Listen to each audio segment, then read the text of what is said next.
In general in our country, little real emphasis is placed on the task of learning to drive, and yet, almost ironically, Australia does have the largest and most comprehensive driver training complex in the world. It's the Driver Education Centre of Australia at Shepparton in Victoria.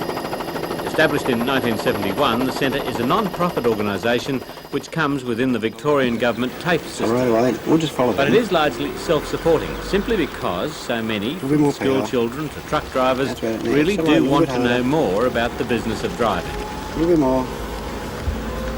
Change into second. The founder of the Shepparton complex is Eric Montgomery, former highway patrol officer.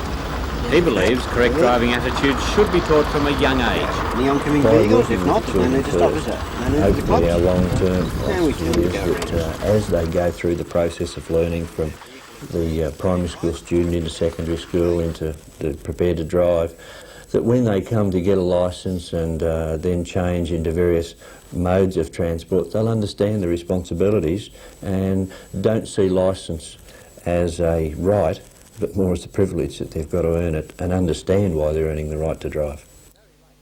Barry Lake is the editor of Modern Motor magazine and a very experienced driver. He's another who believes proper training is essential for safer driving. I think it all boils down to education. I think that people are going out onto the roads unequipped for driving a car. They're taught how to pass a driving test to get a licence, but they're not taught how to really control a car. What sort of things should be taught, do you think?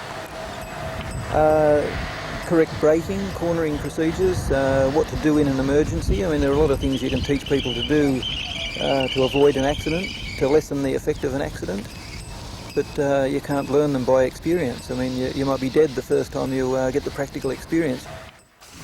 Now, when you come to this corner, you're going to be turning left, but at the same time as you want to turn left there might be somebody over there and they want to turn right into there. And what happens if two cars go at the same time? Those young people who do have the advantage of being trained at Shepparton certainly have a head start in becoming safer drivers. But even if authorities in other areas began now to lift the level of the skill of Australian drivers, it would take many years to see an improvement. That doesn't mean that you, as a driver, wherever you drive, cannot work on improving your ability, even if it is simply recognising the skills you lack. I'm often asked, what do you do if you get into a skid or a slide? There's no easy answer, because it's not something you can learn from books. Learning skid control is strictly a hands-on experience, and facilities like Shepparton are few and far between. Most people know the basic idea is to steer into the skid, but getting the feel of things is just not that easy. For instance, if you are too slow correcting the slide or don't apply enough correction, you'll simply continue to spin. Then if you apply too much correction, you'll spin the other way. On the road, this can mean going into oncoming traffic. Applying just the right amount of steering correction to a slide on a slippery surface can be learnt.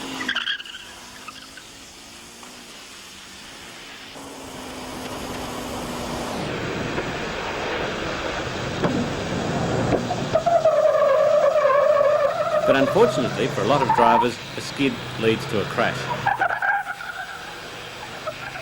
The best advice then is to avoid provoking a slide by driving more slowly, avoiding harsh acceleration and braking.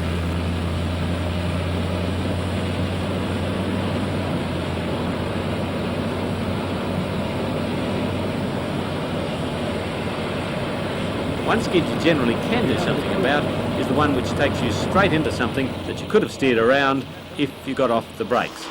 Watch closely. See how there's absolutely no steering while the front wheels are locked.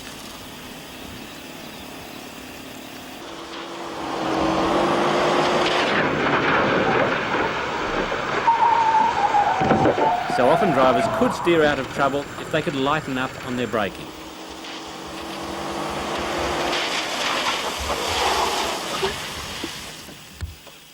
Controlling braking is a skill that's vital to safe driving. And you can work at developing a sensitive right foot every time you stop. Watch most drivers when they come to a stop like this. But it's so much easier on the car and the passengers to come to a stop like this, gradually easing your foot off the brake so the nose of the car is not still down as you stop. Work at it long enough and smooth stops like this become automatic. With practice you'll overcome that urge to jump on the brakes when something unexpected happens. Like when it's wet and dark and the semi suddenly pulls out just as you're about to come past.